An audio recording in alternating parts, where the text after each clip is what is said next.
নমস্কার, আমি প্রণব বর্মন, আমার ওয়াইফ খুকু বর্মন। আমরা এই নোভাতে এসেছিলাম দেখানোর জন্যে। আমরা 11 বছর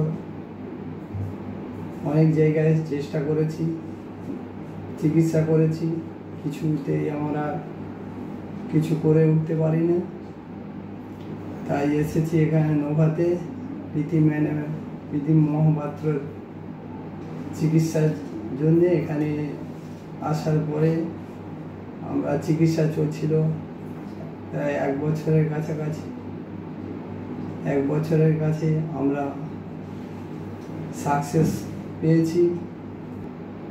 নোভাতে যারা কাজ করতেছে ওনাদের প্রীতি ম্যাডামকে আমার অসংখ্য ধন্যবাদ জানাই এই সাকসেসের জন্য।